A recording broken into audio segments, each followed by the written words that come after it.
In the last several decades, drug use has been an issue that has plagued people around the world. The US has suffered through some of the most notable periods of societal decay due to drug use, like the cocaine era of the 80s or today's opioid crisis.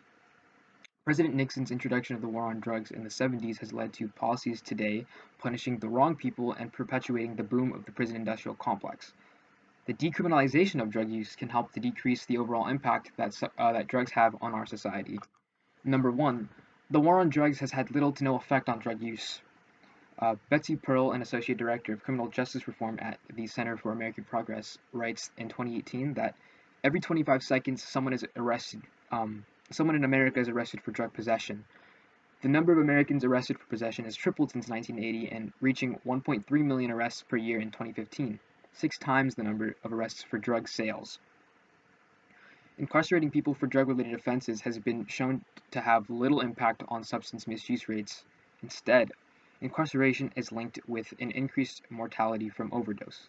In the first 2 weeks after their release from prison, individuals are 13 times more likely to die than the general population. The leading cause of death among recently released individuals is overdose. Now, during that period, individuals are at 129% greater risk of dying from an overdose than the general public, and on paper, the war on drugs does not make any sense. But if this is the case, how has it lasted so long? Well, this is because there are other incentives for those in charge.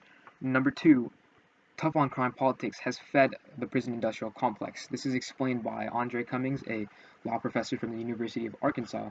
In 2018, he writes that when President Ronald Reagan signed the Anti-Drug Abuse Act in 1986, he effectively criminalized drug addiction. This led to a mass and disproportionate incarceration of primarily nonviolent drug offenders from disadvantaged minority populations, over 65% of whom were African American and Latino. Now, the tough on crime, political posturing, and war on drugs rhetoric have further led to an eruption in prison profiteering in what has come to be known as the prison industrial complex. This self-perpetuating machine extracts vast profits from free or cheap prison labor and from lucrative private and public prison contracts. Prisons play a direct role in capital accumulation since their operation generates profits for corporations engaged in building, equipping, and operating them, as well as those employing prisoners as cheap labor. The perceived political benefits of reduced unemployment rates and additional police funding and tough rhetoric from elected politicians, judges, and prosecutors has ultimately led to skewed policies that ensure an endless supply of criminal justice clients.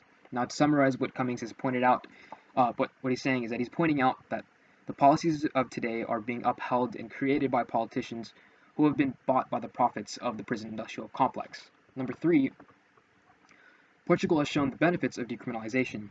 Transform Drug Policy is an organization dedicated to promoting public health, human rights, social justice through drug policy reform. And in May 13th of 2021, they wrote that in 2001, Portugal decriminalized the personal possession of all drugs as part of a wider reorientation of policy towards a health-led approach. Possessing drugs for personal use is instead treated as an administrative offense, meaning it is no longer punishable by imprisonment and does not result in a criminal record. Drugs are, however, still confiscated and possession may result in administrative penalties such as fines or community service. Now, importantly, the decriminalization of personal possession is only one part of the broader health-centered drug policy reforms that have involved increased focuses on harm reduction and treatment provision. By accepting the reality of drug use rather than eternally hoping that it will disappear as a result of repressive legislation, Portuguese reform allows drugs to be treated as a health rather than a criminal justice issue. The benefits of these reforms therefore arise from both the decriminalization itself and the establishment of wider health-based response to drug problems. The move away from the criminalization and imprisoning of people who use drugs has led to a dramatic change in the profile of the prison population. In 2001, over 40% of the sentenced Portuguese prison population were held for drug offenses. The proportion of people sentenced for drug offenses in Portuguese prisons has fallen to 15.7% in 2019. Now, despite increased availability, Transform reports that there has been a reduction in treatment numbers. A reduction in absolute treatment numbers may also be related to reduced levels of problematic drug use, as discussed above. A study comparing patients entering treatment for heroin dependence pre and post reform found an overall decrease between 1992 and 2013, which the authors suggest could be linked to a fall in the number of newly dependent individuals. Portugal's efforts have influenced other countries, including the United States. And number 4, Americans are already trying to change. Eric Westervelt, a host of the Morning Edition show on NPR, in June of 2021, he states that the people of Oregon have overwhelmingly passed Measure 110 that makes possession of small amounts of cocaine, heroin, LSD, and methamphetamine, among other drugs, punishable by civil citation. This is kind of akin to a parking ticket or a $100 fine. That fee can get waived if you have a health screening or from like a recovery hotline.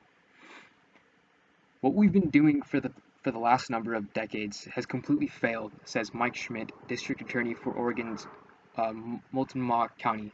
Schmidt, who publicly supports Measure 110, says he firmly believes the health model, not criminalization, is the best way to battle the disease substance use disorder. Criminalization keeps people in the shadows.